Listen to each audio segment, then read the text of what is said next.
When my dad's name flashed across my phone screen after 10 years of total radio silence, my heart didn't race. It went ice cold. 10 years ago, he dragged me to the front porch by my arm, threw a single duffel bag into the rain, and screamed that he never wanted to see his thieving, disgraceful daughter again. All because my older golden boy brother Brandon staged a robbery and blamed me for wiping out our parents' life savings.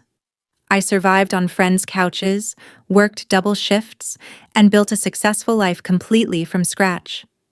So when I finally answered and heard my dad sobbing uncontrollably, begging me, "Sweetheart, your brother needs you.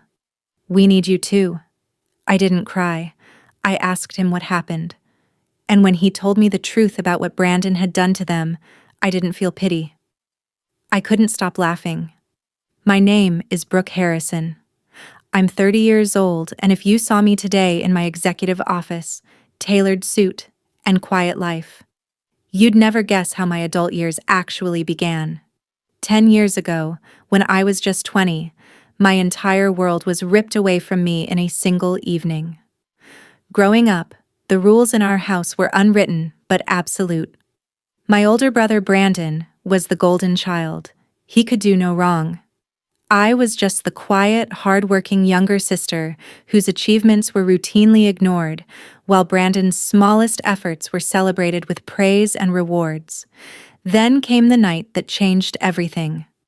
My parents had accumulated $45,000 in cash in a home safe, their entire emergency savings. Out of nowhere, that money vanished. But Brandon didn't just steal it. He staged a crime scene. He planted a fake ledger with my handwriting and a duplicate key right under my mattress. When my parents discovered the missing money, they didn't ask questions. They stormed into my room, tossed my belongings, and found the planted evidence. I begged. I screamed. I swore on my life that I had no idea how those things got there. But my parents refused to hear a single word. They looked at me with pure disgust. My dad grabbed me by the arm, dragged me down the hallway, and shoved me onto the front porch in the middle of a pouring rainstorm. He threw a single duffel bag at my feet and screamed that he never wanted to see his thieving, disgraceful daughter again. The door slammed shut, the lock clicked, and just like that, at 20 years old, I was completely alone. Standing on that rain-soaked driveway with nothing but a duffel bag and $20 in my pocket. Panic almost paralyzed me.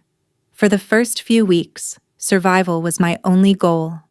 I slept on a worn-out sofa in a friend's crowded apartment, terrified every time my phone rang, hoping against hope that my parents would call to say they realized it was all a mistake.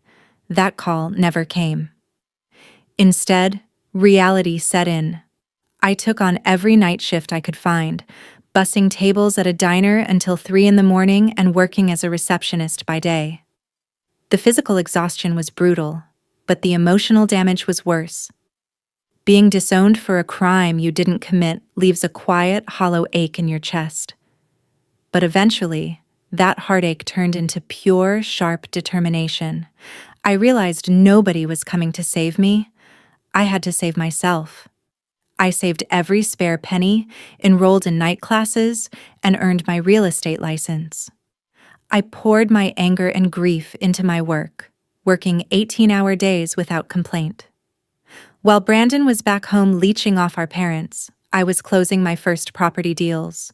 Within 5 years, I moved from a tiny studio apartment to running my own boutique property management firm. I bought a home, built a solid financial cushion, and earned a reputation for being unyielding and precise.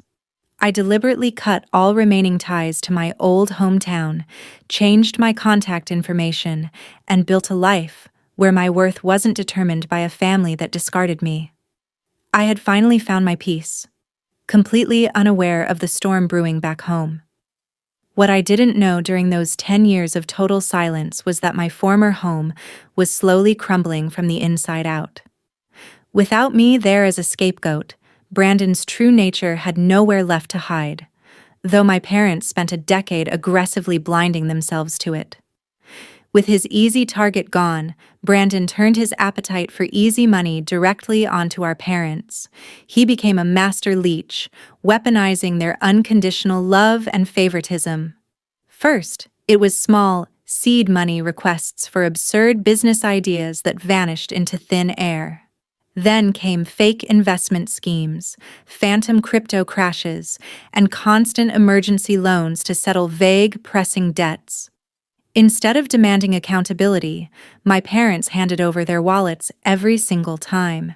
They tapped into their remaining retirement accounts, took out second mortgages, and maxed out credit cards just to keep their golden boy afloat. Every time a business failed or money disappeared, Brandon constructed elaborate lies, blaming market crashes, dishonest partners, or bad luck. And my parents swallowed every word because admitting Brandon was a liar meant admitting they had thrown away their innocent daughter for nothing. They shielded him from every consequence, enabling his worst impulses while their life savings slowly bled out. Brandon grew bolder, shifting from minor cons to reckless financial fraud. He signed documents he shouldn't have and took out loans in my parents' names, digging a financial hole so deep that no amount of lying could cover it up. For 10 years, they lived in a gilded bubble of delusion, convincing themselves that Brandon was just on the cusp of greatness, unaware that the trap he was building was about to snap shut on all of them. It was a quiet Tuesday afternoon when my phone rang. I was sitting at my glass executive desk, reviewing property acquisition contracts, when an unknown number from my old area code popped up on the screen. Usually, I ignore unlisted calls, but something made me press answer. When I placed the phone to my ear, I didn't hear a telemarketer. I heard ragged, suffocating sobs. Then came a trembling, broken voice I hadn't heard in a decade. "Brooke, sweetheart, is that really you?" It was my father. The same man who had dragged me into the rain 10 years ago without a second thought. My heart didn't leap. It turned into pure ice. I didn't say, "I miss you." I didn't cry. I just sat back in my leather chair, kept my tone flat, and asked, "What do you want?" His composure completely shattered. He began weeping uncontrollably, desperate words tumbling out over each other. "Brooke, please don't hang up. We were wrong. God help us. We were so wrong about everything. Your brother, Brandon, he lied to us. He lied about everything." That's when the truth came spilling out. 2 nights prior, local police had shown up at my parents' door with a warrant. Brandon had been caught red-handed attempting to forge my dad's signature to liquidate the remaining equity in their home. When the detective brought Brandon into the interrogation room, Brandon finally cracked.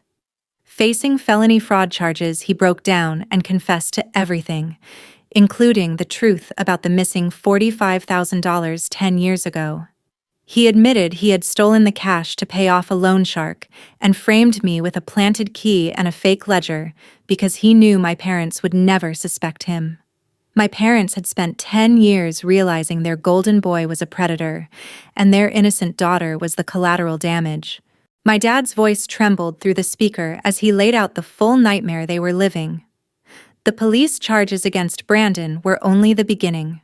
Because my parents had blind faith in their favorite son, they had co-signed on a series of predatory personal loans Brandon took out over the last 3 years. Now, the lenders were foreclosing on their house. They were facing total financial ruin, homeless and disgraced, while Brandon sat in a county jail cell unable to afford his bail. That's when the tone of the call subtly shifted. The tearful apology started turning into a plea for salvation. "Sweetheart," my dad sniffled, "we heard through an old neighbor that you're doing so well now, that you run a successful business. We need $200,000 to clear the house debt and hire a real defense lawyer for Brandon. Family has to stick together in times like this. You can save us, Brooke. You're our only hope." I felt a cold, bitter smile spread across my face. After 10 years of abandonment, they weren't calling out of genuine remorse. They were calling because I was their last remaining ATM. They honestly believed that a few tears and the word family would make me open my checkbook and clean up the mess left by the golden boy who destroyed my youth. Instead of screaming at him or hanging up, I controlled my voice and played along. "I see," I said smoothly, keeping my tone soft and receptive. "That sounds like a massive ordeal. Look, let's not discuss something this important over the phone. I'm coming to town this weekend. Let's meet for dinner at the bistro on Main. We'll talk about how to resolve this together."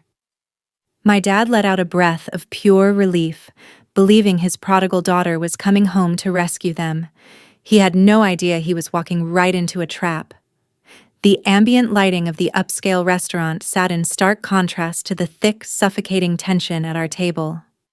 I sat across from my parents and Brandon, who had managed to post temporary bail using the last bit of emergency cash my parents had scraped together. 10 years had aged my parents brutally.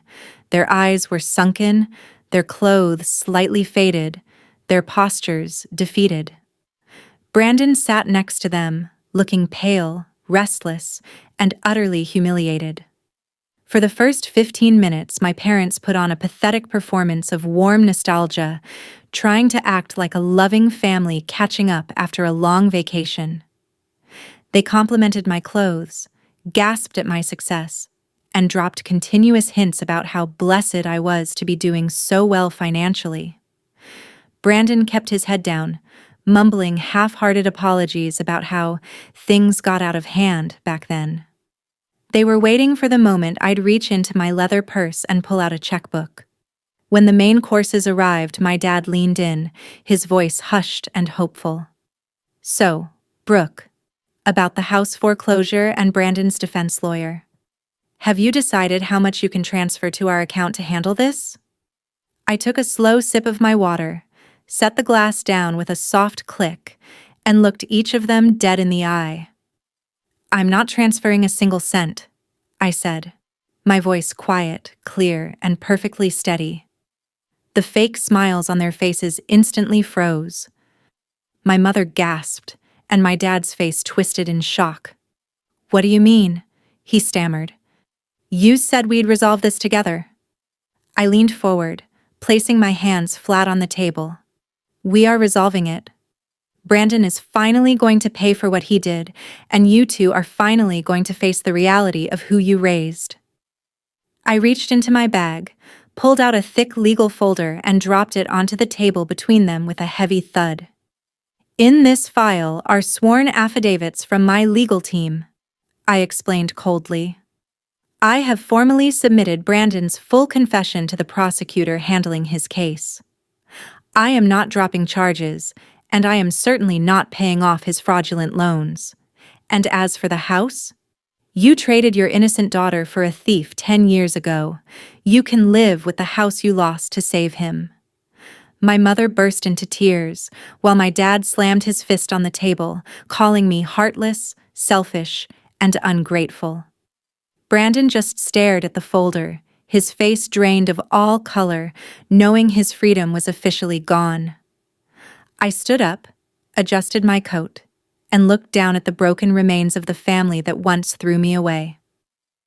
10 years ago, you threw me into the rain with a single bag because you chose to believe a lie. I survived. I built my own life. And I owe you nothing. Have a nice night. I walked out of that restaurant without looking back once. Brandon went to prison 6 months later, and my parents lost their house to foreclosure, moving into a tiny rented apartment. Sometimes, justice takes a decade to arrive, but when it does, it comes with total clarity. What would you have done if you were in my shoes? Would you have helped them or walked away? Let me know in the comments below.